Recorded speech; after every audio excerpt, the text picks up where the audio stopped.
عزیزانو د رسول الله صلی الله علیه وسلم د سیرت او د زندگی اتم د هجری کال هغه شروع او بدی کې ډیر زیات اهم واقعات مخې تراغلي دي. یو واقعا مخکې سبق کې تیر شوله، جماد الاولا دا اوس چې کومه میاشت شروع ده د دینه مخکینه میاشت ته جماد الاولا وي، او دا چې دا دې ته جماد ثانیه او جماد الاخرى وي. جماد الاولا اتم هجری و رسول الله صلی الله علیه وسلم یو صحابی لګلیو حارث بن عمیر رضی الله تعالی عنه، کم خطوط چې نبی علیہ السلام لګل نو پدې کې حارث بن عمیر رضی الله تعالی عنہ خط وړو شرحبیل بن عمر غسانی ته، او دا د قیصر روم د طرفنا د شام امیر مقررو د شام گورنرو. د چې حارث بن عمیر رضی الله تعالی عنہ خط یوړلو نو دی د موتا په مقام کې موتا الته کې د علاقې نوم دی شام کې، اوسم د علاقه ده. نو شرحبیل بن عمر اولګیدلو، حارث بن عمیر رضی الله تعالی عنہ قتل کو، شهید کو. رسول الله صلی الله علیه وسلم ته خبر راغی او نبی علیہ الصلوۃ والسلام ډیر خفه شو او فورا یو لشکر جوړ کړلو، 3000 کسانو لشکرو، 3000 فوجو پکې 3000 مجاهدینو. رسول الله صلی الله علیه وسلم د دې لشکر سردار او امیر اول زید ابن حارثه رضی الله تعالی عنہ مقرر کو، او دیوی کچری زید شهید شو نو بیا به جعفر رضی الله تعالی عنہ امیری، او که جعفر شهید شو نو بیا به عبد الله ابن رواحه امیر وی، او کچری عبد الله ابن رواحه رضی الله تعالی عنہ شهید شو نو بیا د مسلمانانو خوخه دا چې ځان له څوک امیر جوړی. تر اوسه پورې اته کاله چې تیر شوي نو داسې حالات نو راغلي، نبی رسول الله داسې نو کړي چیرې دا پلان کې به امیر یو کدی شهید شو نو بیا به دا بلی دا پړومبه پیر داسې وکړل. دی امیرانو درې وړو ته پته ولګېدله چې موږ شهیدان یو، ځکه نبی رسول الله داسې الفاظ استعمال کړل، داسې خو نبی رسول الله چرته مخکې نه دی کړی. دی ته اندازه شو چې موږ شهیدان یو. نبی علیہ الصلوۃ والسلام دی لخر ته جیش الامراء نوم ورکړي، جیش الامراء د امیرانو لخر. روانه کو لشکر نبی علیہ السلام ور سره په خپل وروتلو بار د مدینې نه، او یو سپینه جنډې ورته ورکا، او زید ابن حارثه امیرو، او هغه ته چې کوم دینو هدایات وی ورته وی د ټولو لومبي به هغه ځای ته لاړ شي کوم ځای کې چې حارث بن عمیر شهید شوی دی، هلته به خلکو ته د اسلام دعوت ورکړي. که دعوت د اسلام قبول کو نو بیا بس هغې ته د اسلام احکامات بیان کو راځته نه، او کچری قبول یې نه کو نو د الله تعالی نه به امداد وغواړي او شروع به پې واچي، بس د الله امداد به در سره او دی ورته وی د خپل ملګرو باندې ډیر خیال ساتي، او دی ورته وی تقوا پتا باندې لازم ده د الله نه یره. دا سنا چې یو سړی امیر شي مشر شي او ډیر چې کم دی د خکر پیدا شي، ناوی چې کم دی نو تقوا د ملګرو به خیال ساتي او د دوی به خیرخواهي کې، او د الله په نوم باندې به د الله دشمنانو سره جنګیږي. دا سنا چې سره ځان د پاره او یا د سبل څه د پاره. بهرحال ورته وی خیانت به نه کوي، ماشومان به نه وجنې، ښځې به نه قتلوي، بوډاګان به نه قتلوي. رخصت کړل. چې رخصت شول نو عبد الله ابن رواحه په جړا شو. چا ورته وی ولی؟ وی د دې وجه نه جاړم چې نبی علیہ السلام زمانوم په امارت کې اغشتري او کیدی شي چې زم شهید شم. نه د دې وجه نه جاړم چې قرآن کې الله ویلي و ان منکم الا واردها، هر سړی به په جهنم د پاسه تیریږي، پته نشته چې واپسی به وشي که به نشي. لکه په جهنم د پاسه به داسې تیریږي نو چې واپس به ترې بیا راشي جنت ته او که را به نه شو. وی په دې باندې جاړم. دا داسې خلک څومره لوی عمل پسې نبی علیہ السلام لیږي، لیکن دا نه چې دا اوس چې زمونږ چې کوم حال دی په خبرو سره چې صرف مونځ ته هم راځو نو د راتلو نه مخکې په 25 کسانو باندې خپل چې کوم دی نو احسان وغورځو چې یاره زه خو مونځ ته ځم. په خبرو سره دا خو الله تعالی به زما قرضداري شي، زه مونځ ته ځم. لیکن عبدالله ابن رواحه په داسې حال کې هم چې کوم دی نو الله ته جاړي چې نه پته راته نشته چې څنګه حال وي. او بیا یو څو شعرونه وي نبی علیہ السلام ورته وی وانت فثبتك الله یا ابن رواحه، ای ابن رواحه الله دې تا بس ثابت قدم کی. بهرحال دی روان شول. هلته چې کله شرحبیل ته پته ولګېدله نو هغه 1,00,000 لشکر خپل او قیصر روم ته سوال جواب وکړو چې ما ته 1,00,000 لشکر بل پکار دی. 2,00,000 لښکر یې چې کوم دی نو د موتا مقام ته راوستلو مسلمانانو ته مخې ته. اوس مسلمانان 3,000 دي چې دی هلته ورسېدل نو ودرېدل، خپل منځ کې مشوره وکړه چې اوس څه وکړو. نبی علیہ السلام یو مشوره کې دا خبره راغله چې نبی علیہ السلام ته خبر لیږو چې تعداد خو ډېر زیات دی، نو بس د نبی علیہ السلام د طرف نه چې څه خبر راغی په هغې به عمل کوو. دویمه چې کوم دی نو دا راغله چې د امداد انتظار به وکړو، که امداد راورسېدو جنګ به وکړو، که رانرسېدو بس ایثار به یو. دریمه مشوره چې کوم دی نو دا راغله چې واپس ځو. عبدالله ابن رواحه په دې ځای کې راپاڅېدلو، وی یا قوم والله ان التي تکرهون للتي خرجتم ایاها، زما دې په الله قسمی دا کم شي چې تاسو نه خوښوئ دی پسې خو موږ راوتي یو. شهادت لکه دی ته چې موږ اوس په پرزونو ورشو په مخه ورشو او جنگ شروع کو نو خو موږ به شهیدان کیږو که نه، بل څه شی خو نشته. نو زما دې په الله قسمی چې کم سیس پسې موږ راوتي یو، دا کم سیس چې تاسو ناخوښه ګڼئ اوس په دې وخت کې هم دی پسې موږ راوتي یو. تطلبون الشهاده، تاسو شهادت پسې راوتي یې، یا نطلب شهاده. وما نقاتل الناس بعدد ولا قوة ولا کثرت، او من خو کلم د دشمن سره چې کوم دی نو په تعداد او په قوت او په کثرت باندې جنگ نه کوو. ما نقاتلهم الا لهذا الدين، من خو د دین د وجې نه جنگ کوو. الذي اکرمنا الله به، چې د کوم دین د وجې نه الله موږ ته عزت را کړی دی. فانطلقوا، پسې ورمنډه کې، فانما هي احدى الحسنيين، دا خو زمونږ دپاره په دوو خوشحالو کې یو خوشحالي ده، اما ظهور یا غلبه ده و اما شهادت او یا به شهادت. بس ټول به شهیدان شو. چې دی وي بس ټولو کې سا راغه او ټولو وی د عبدالله ابن رواحه خو ټیک وي، دا د چې سوي هم دکه حال دی. بس 3,000 لښکر چې کوم دی نو تیار شو، د موتا په طرف ور روان شو، میدان ته ور ووتلو. زید ابن حارثه مخکې دی او په اس باندې سور دی او د اسلام جنډه ور سره ده. چې ښه جنګ یې وکړلو نو د اس نه کوشو، پیدل شو او بیا ونښتو، لګیا دی جنګ کوي چې شهید شو. بس فوراً جعفر رضی الله تعالی عنہ ورمنډه کو، جنډې اوچته کړله او هغه ورمخکې شو، جنګ شروع کو. امیران به داسې وو،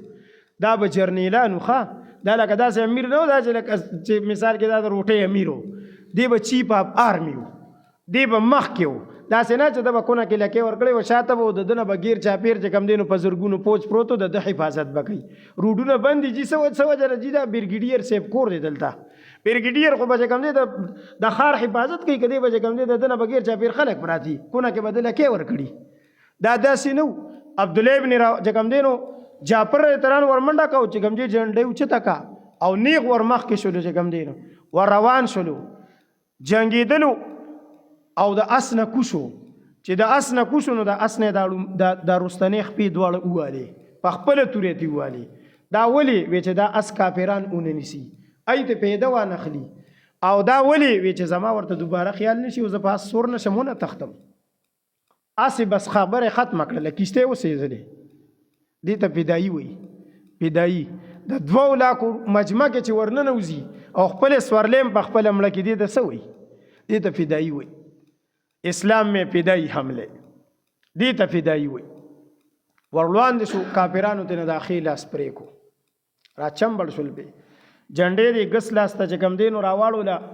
او تورم چې کم دی به چلوله او جنډې هم نیولې وه دا ګس لاسم تېنه کافرانو پرېښو جنډې داسې په دې دغه کې نیولې وه او چې کوم دی نو کافرانو ته به دیکې ورکولې چې هغوی شهید کو عبدالله ابن رواحه جنډه اوچته کړله دا درېم امیرو جنډې چې اوچته کړله یو ساعت دی داسې ولاړو یو ساعت ولاړ دی او دې کې چې کوم دی نو ځان سره جعفر رضی الله تعالی عنہ خو ځان سره چې کوم دی دا شعرونه وي یا حبذا الجنة و اقترابها سخ کل جنت دی او نږدې دی دا د مخې ته دی طیبة و باردا شرابها پاک صفا سوتره دی او یخې اوبه پکې دي والروم روم قد دنا عذابها او روم خو بس روم دی عذاب را نږدې دی اوس دی په عذاب کې دي کافرة بعیدة انصابها کافر دی او لرې دی د دې نسب علی اذ لاقیتها زرابها په ما باندې لازم دی چې دی ته مخامخ شم چې دی وم بهرحال چې کم دی نو شهید شو چې عبدالله ابن رواحه هغه چې کم دی نو جنډه اوچته کړله نو یو ساعت چې کم دی نو داسې لږ غونده کې رستو شو معمولي غونده بیا ځان ته وي اقسمت یا نفس لتنزلن کارحة او لتطاوعن زما دی په الله قسمی ای نفسه ځان مخاطب کو وی خامخا به دا جنګ کې که ستا خوښه یو که دې نی خوښه که ستا خوښه یو که دې نی خوښه که په خوښه کې او که په ناخوښه کې خو دا جنګ به کې ان اجرب الناس وشدوا رنا مالی اراکی تکرهین الجنه وی خلق لګیا دي جنګ کوي یو چغې وي یو خوا بل خوا نو په تاسو شوي چې ته جنت نه خوښې ته جنت ته تلل نه غواړې ځان سره لګیا دی خپل ځان یادوي قد طالما قد كنت مطمئنه وی ته چې کوم دی نو بس مطمئن شوي په دې خپل حالت هل انت الا نطفه فی شنه ته خو نه مړه بس د یو مردارې نطفې نه پیدای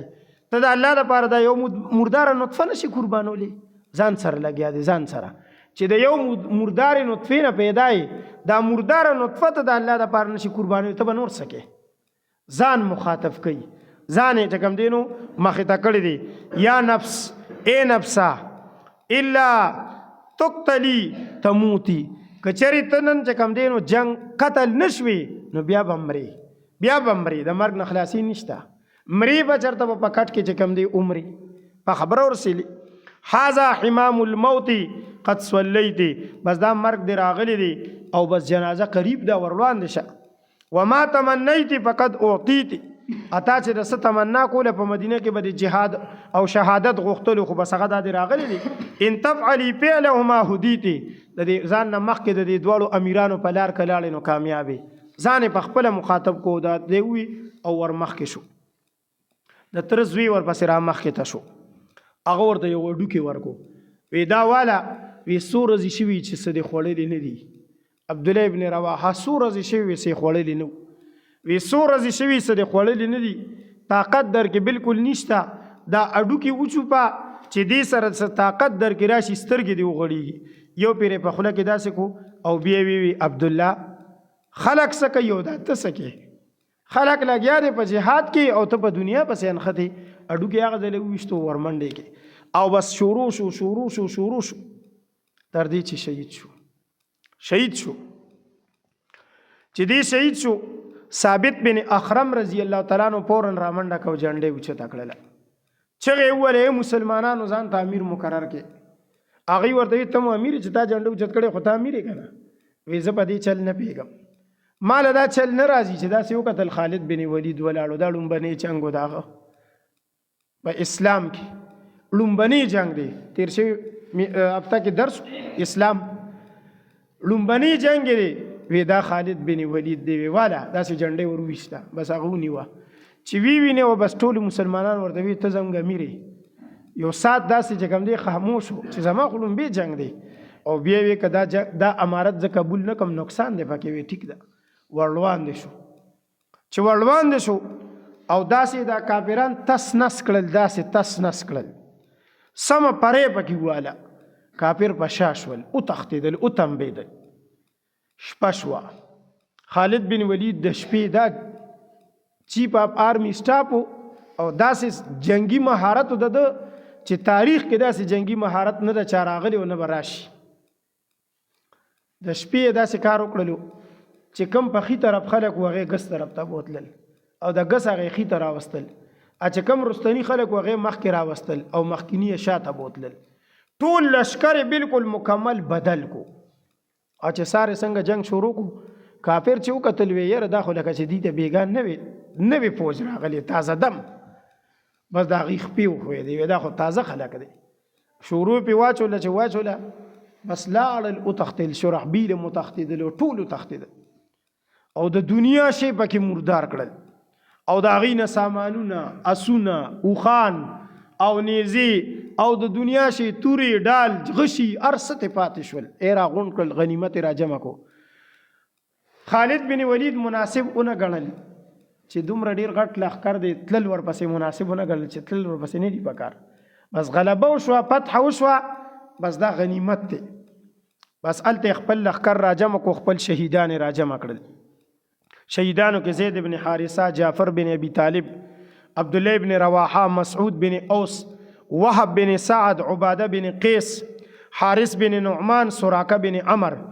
ابو کلیب او جابر دا دواړه زامنو د امر دا رونو امر بن سعد او عامر بن سعد دام دواړه رونو دو رونه پکې شهیدان شي دو رونه د یو کور نه دو کسان دو رونه پکې شهیدانو دا 12 کسان شهیدان مراجمه کړل زخمیان مراجمه کړل او بس د التنه چې کم دینو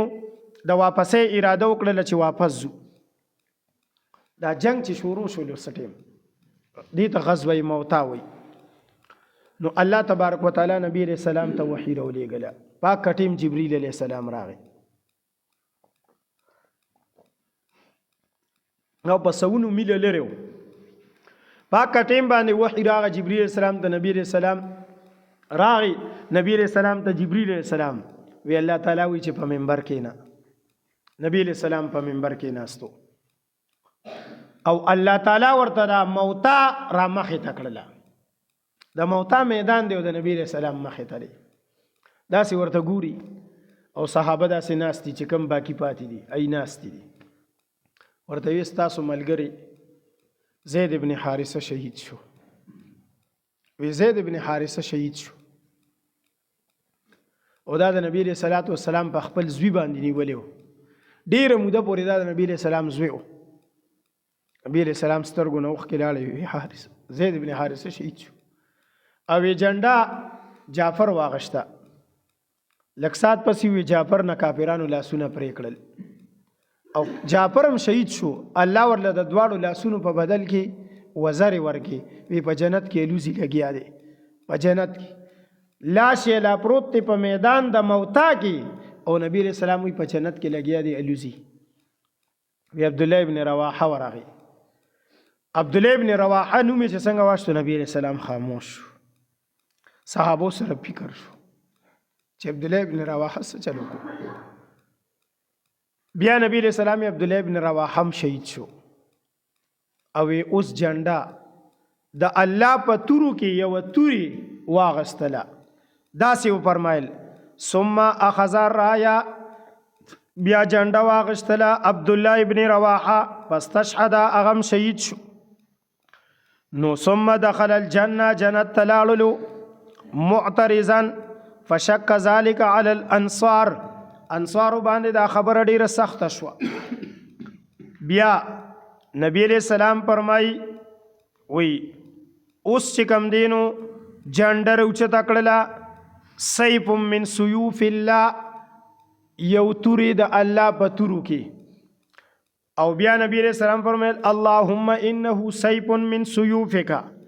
یا الله دا ستاد تورونه یو تور ده فانت تنصره بس تبد د مدد کې فمن یوم یذن سمی سیف الله د دې رزنه خالد بن ولید ته سیف الله لقب ورکړی شو سیف الله د الله توري ته وای د الله توره نو نبی علیہ الصلوۃ والسلام او فرمایل وی دا درې واړه جنت کې دی وخت کې چې کم دینو په تخ باندې د پاسه ناستي خو د عبد الله ابن رواحه تخ خوځي لګیا دی ای باندې زلزله ده تخ یې خوځي دا د عبد الله ابن رواحه غ لک سات لکه د جنگ په میدان کې چې سړی یو ډز ډو شروع نو دی لکه د بسونه بریک اخشتي خو لک ساته معمولی غونډه یو دوه درې شیرونه ځان سره ویلي دي دومره بریک اغشتري او د هغې د وجې نه لګیا دی د تخت په جنت کې خوځي زلزله پرې راغلې ده. ابوبکر صدیق رضی الله عنه په خپله زمانه کې چې مرتدینو پسې لیږلو که نه خالد بن ولید نو ورته وفرمیل انی سمعت رسول الله صلی الله علیه وسلم یقول ما د نبی علیہ السلام نه اورېدلي فرمیل نعم عبدالله و اخو العشیره د قام او د قبیلې بهترین رور او بهترین سړی خالد بن ولید دی سیف من سیوف الله دا د الله په تورو کې یوه توره ده او صلح الله علی الکفار او دا الله کافرانو پسې روخ کې د بربنډه کړې ده. صلح الله علی الکفار الله په کافرانو پسې روخ کې ده. خلاصه دا شوه چې خالد بن ولید د الله توره ده او استعمالی یې څوک الله استعمالی نو چې توره د الله په لاس کې نه کږیږي او نه ماتیږي او نه تنبیږي همدغه وجه چې د خالد بن ولید توره نه کږه شوې ده نه ماته شوې ده او نه تنبیدلې ده. فرمایي وی په غزوه موتا کې زما په لاس کې 9 تورې ماتې شوي د خالد بن ولید په لاس کې 9 تورې ماتې شوي دي 9 تورې یعنی دومره به توره چلوله چې ماته به شوه بله به یې راوچته کا بیا به چلوله ماته به شوه بله به یې راوچته کا بیا به تلوله ماته به شوه بله به یې راوچته کا. داسې هم لیکلي دي تاریخ چې د ده د تورې وزن چې وکه نه وزن تقریبا 80 کیلو د ده د تورې وزن 80 کیلو 80 کیلو توره چې توره یو لاس د خالد بن ولید یو 80 کیلو یو راپرېږي د چاله ای زره به څه چل کېږي هغه زره به څه چل کېږي هغې د پاتې کېدو څه شي نشته. دا دی کې عبدالله ابن رواحه رضی الله تعالی عنہ د تخت په باره کې دا عالم الغیب کې دا سیزونه چې کوم دی دا موږ چې څومره اعمال کوو که نه تلاوت کوو ذکر کوو نو د عالم الغیب کې د دې ټولو سیزونو خپل شکل دی. عبدالله ابن رواحه چې په جنگ کې لغونته کې بریک واشتو نو د هغې شکل په عالم الغیب کې سو د زلزلې په شکل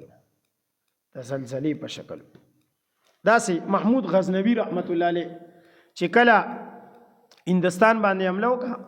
او د سومنات مندر یې دڼې وڼې کړلو او بوتان یې ټول دڼې وڼې کړل نو غټ بوت چې کوم سومنات چې ورته وي نو کافر ورته وي چې دا مه ماتوه بس تا خو فتح وکړله موږ به تا ته پیسې درکو نو د سره ډېر زیات کسان ټول فوج وي چې یاره بس پیسې به ترې نه والو خو بس بوت دی که نه دوی خو هم د بوتانه که موږ ورته دا مات کړو دوی به بل جوړوي نو بس بوت دی عبادت دی بدی به ورخرڅ کړو موږ به پرې ځان له اسلحه والو په مجاهدینو به پرې څه کار وشي. د دې یو جرنیل مسعود غازي د هغه نوم و سپاه سالار هغه محمود غزنوي ته وی دا خو ټیک ده چې یو بوت دی خو تر اوسه پورې زموږ دا ټول لشکر او ته بوت شکن وی او که دا دې خرڅ کړو دا خو به تاسو بوت پروش شئ نوم به بدل شي بوت پروش به شئ. بس محمود غزنوي په زړه کې دا خبره کېناستله چې دا خو رښتیا دا خو موږ څنګه منصوبه جوړه کړې چې دا بوت مې خرڅو دا موږ بوت پروش شو بوتانو خرڅول ولان کې موږ بوت شکنو موږ بوتان ماتول والو غرمه ټیم وده شو چې وده شو خوب یولید میدان محشر دی میدان محشر کې اوس ولاړ دی او د جنت او د جهنم فرشتي راغلي دي د جهنم فرشتونی و یا روانه کو جهنم ته جنت فرشتو ورته ودروي سکوي دا محمود غزنوي دی لوی مجاهد او عادل بادشاه ورته دا محمود غزنوي نه دی دا خو بوت پروش دی دا بوتان خرڅوله دی جهنم ته بوزو وی نه دا خو بوت پروش نه دی بوت شکن دی بسترګې وغړې دی بس راغ فورن راغی او چې کوم دی غي دی هیڅ کلم څه بوت نه خرڅوم تورې ورته را پرېښودلی او چې بوت یې ووالو ماته کړلو د هغه بوت په خېټه کې د سرو زرو ملغلرې او چې کوم دی قیمتي کاڼي دا پکې پراته وو دا ترې داسې چې کوم دی نو را ودوړېدل تس نس لاړل. الله اکبر لشکر وي د کم مال دولت دپاره چې موږ دې خرڅولو هغه مال دولت خو د ده په خېټه کې پروت او د ده په خېټه کې داسې وي. نن مونږ چې کوم دی نو څه مال او دولت په مخه راغستي یو که نه. د مال او دولت دپاره دین اسلام د خپو لاندې کړو. الان کې دغه دین اسلام کې مال دولت پروت دی، خو لیکن که چېرې مونږ دین اسلام اوچت کړلو، خو مونږ دین اسلام غورځولی دی، مونږ دنیا اوچته کړې ده، مونږ دنیا غشتې ده. بهرحال دی راغلل واپس. رسول الله صلی الله علیه وسلم د منبر نه راکوشو، دی واپس را روانو او جعفر رضی الله تعالی عنہ کره لاړلو. دی خو د تره زوی و چې لاړلو د هغه واړه واړه بچي وو، یتیمانان شول. نبی علیہ السلام د هغې په سر داسې لاس راخ کو. نو اسما بنت عمیس د هغه بیبي وه، هغې ته پته ولګېدله. ورته وی یا رسول الله ولې د دې پلار شهید شو؟ نبی علیہ السلام وی او وی د دې پلار شهید شوی دی. هغې داسې چغه ووهله، ځکه خاون دا چې کوم دی د ښځې دپاره هر څه دی. د ښځې که پلار او مور او ورور او هغه بادشاهان دی ولیني، خو هغه فقیر ملنګ خاون دی چې نی که نه، نو بس ښځه ښځه نه ده، در په در ده. الله دې د چا ښځې خاون دی چې کوم دی نه په ځوانۍ کې نه اخلي. نو هغې چغه ووهله. نبی علیہ السلام خلکو ته ووی د دې دپاره د خوراک بندوبست وکړئ، اصنعوا لآل جعفر. او دا طریقه ده اوسه پورې جاري ده. مسلمانان موږ او تاسو چې کوو چې مړي وشي نو 3 ورځې پورې ورته بندوبست کوو که نه، کور ته ورکړه روټۍ. دا نبی علیہ السلام اصنعوا لآل جعفر. او بیا نبی علیہ السلام خالد بن ولید را روان دی، راځي بذات خود نبی علیہ السلام او ټول صحابه او ټول مدینه دا ورته استقبال ته راوتله. خالد بن ولید ته استقبال وکړو. بهرحال عزیزانو د موتا پس مکه باندې 12 شهیدان شول، خو په هغه 12 شهیدانو کې زید بن حارثه او جعفر او عبدالله ابن رواحه ټول صحابه وو. خو لیکن دا دومره غټ خلکو ده چې د ټولې دنیا اولیاء، شیخ الحدیثان، شیخ القرآنان، پیران، مولیان، طالبان او مسلمانان، حاجیان، دا ټول راجمع کې دا پدې کې د یو صحابي پیزار ته هم نه رسي، پیزار ته. لیکن هغه صحابه د موتا په ځمکه باندې خپل وینه توی کا، ورننوتل د کافر په لشکر کې. اسمان به هم جړلي، ځمکې به هم جړلي، ځکه قرآن کې الله وایي چې کافر مړ شي په ما بکت علیهم السماء والارض، نه په ځمکه جاړي او نه په اسمان جاړي. علما وایي د دې نه معلومه شوه چې په مسلمان ځمکه هم جاړي او اسمان هم جاړي. دا صحابه چې شهیدان شول، جعفر نه چې لاس او خپې پرې کېدل، نو د ځمکې او اسمان به هم جړلي. خو لیکن دا د الله دین دی، د الله د دین نه الله تبارک وتعالی انبیا هم قربان کړي دي. انبیا دا څومره درانه خلکو، لیکن ځان درون نه دي حساب کړي او ځان د دې دین نه قربان کړي دي. او نن موږ څومره سپک خلک یو او موږ سره د خپل ځان څومره قدر دی. عبدالله ابن رواحه خپل ځان ته وایي ته خو یو مرداره نطفه او ته د الله په لار کې قربانېدل نه غواړې، یو مرداره نطفه هم د الله په لار کې نشي قربانولی. او نن موږ څومره سپک خلک یو، موږ سره څه دي؟ موږ سره منځونه نشته، روجې نشته، حج نشته، ایمان نشته، اسلام نشته، نیکی نشته، خیرخواهي نشته. د رونو سره زمونږ بغض او حسد دی، دشمنی ده. په ګاونډیانو سره زمونږ چې کوم دی بد اخلاق دي، منافقت دی، په خوله مو یو ده په زړه کې بله ده. غټ منافقین یو، ځان ته څومره درانه ګورو. زمونږ خیال دا دی چې مړه کړئ که مونږ مړه شو نو بس دا دین اسلام او دا دنیا به بالکل روانه شي. الان کې صحابه کرامو دا څومره قرباني ورکا. دا دې طرف ته اشاره ده چې ګورې دا دین اسلام د وینو آبیاري غواړي. دې ته به د وینو اوبخور کې، د وینو د اوبخور نه پس دین اسلام راځي، داسې نه راځي. دی را واپس شول. جمادی ثانیه و دا میاشت و دا چې وستا 8 هجری و نبی علیہ السلام ته پته ولګېده چې قبیله بنو خزاعه راوتې ده. نبی علیہ السلام عمرو بن العاص ته 300 کسان ورکوي سلاسل ته لاړ شه. خالد بن ولید او عمرو بن العاص دواړه یو ځای مسلمانان شوي. خالد بن ولید په هغې کې امیر شو او بس دې کې چې کوم دی عمر بن العاص امیر کو ویزا دی لاړل چې هلته ورسېدل چې وی کتل نو د کافرو لشکر ډیر زیاتو نو فورن رافع بن مکیس رضی الله تعالی عنہ راولېږلو چې لشکر ډیر زیات یو موږ 300 کسان یو نور امداد راولېږه نبی علیہ السلام 200 کسان د ابو عبیده بن الجراح په امارت کې ورولېږل چې هلته ورسېدل د مانځه ټیمو بس عمر بن العاص مانځل مخکې شو ابو عبیده ورته وی زه امیر یم عمر بن العاص ورته وی امیر زه یم ته ما پسې امداد را لېږلې ابو عبیده ته نبی علیہ السلام د دلته راتلو په وخت ویلي وی اختلاف به نه کوئ د یو بل اطاعت به کوئ ورته وی ټیک د ما ته نبی علیہ السلام ویلي اطاعت کوه زه ستا اطاعت کوم وروسته ورپسې ودرېدلو مونځ هغه وکړلو او د مانځه نه پسې ترتیب جوړ کړلو په کافر باندې حمله وکړله او کافر تتر بتر وتښتېدلو او غنیمتونه یې ترې راجمع کړل یو څو ورځې ایثارو او هلته یو څو ورځې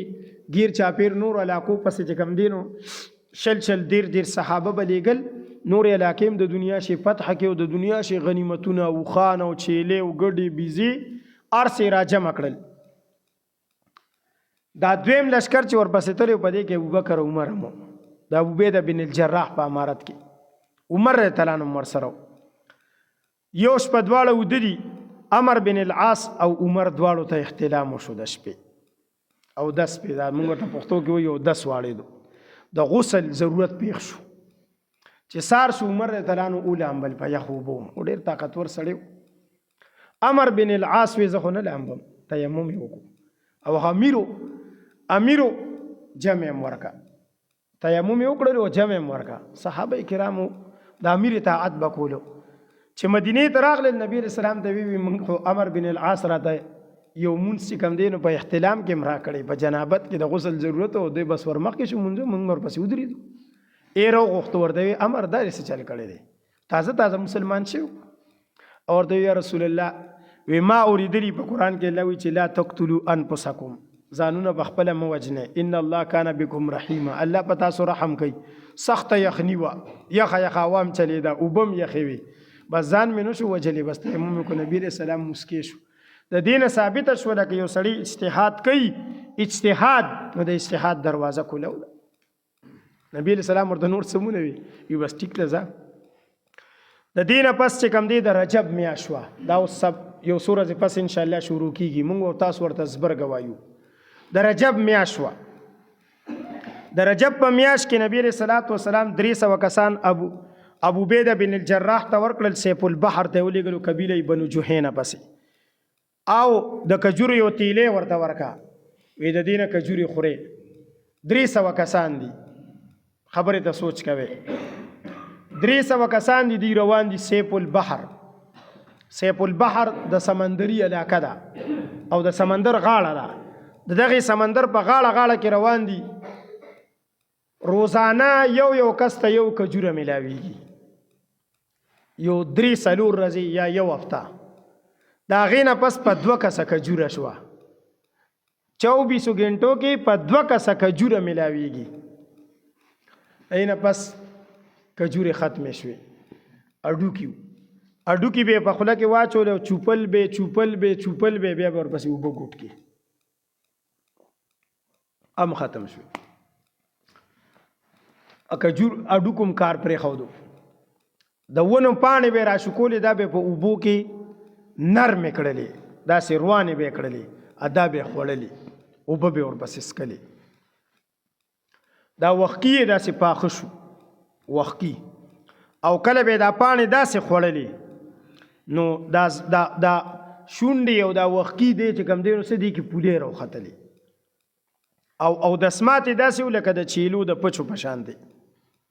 د دې وجې نه دې ته سریة الخبط هم وایي خبط ویل کېږي د ونو نه پاڼې راسنډل دوی به د ونو پاڼې راسنډلې او خوړلې به جهاد داسې کېږي په خبره ورسې او اوس هغه خلک چې هغوی دومره وخوري دومره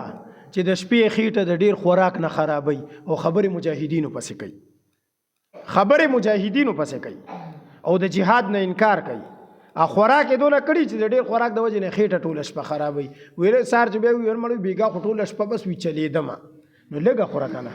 چې ټوله شپه چلېږي بیا په خبره ورسېږي بالاخر دی د سمندر په غاړه روان او سمندر داسې ناڅاپه یو مئی راوویستو. څونه کسانو؟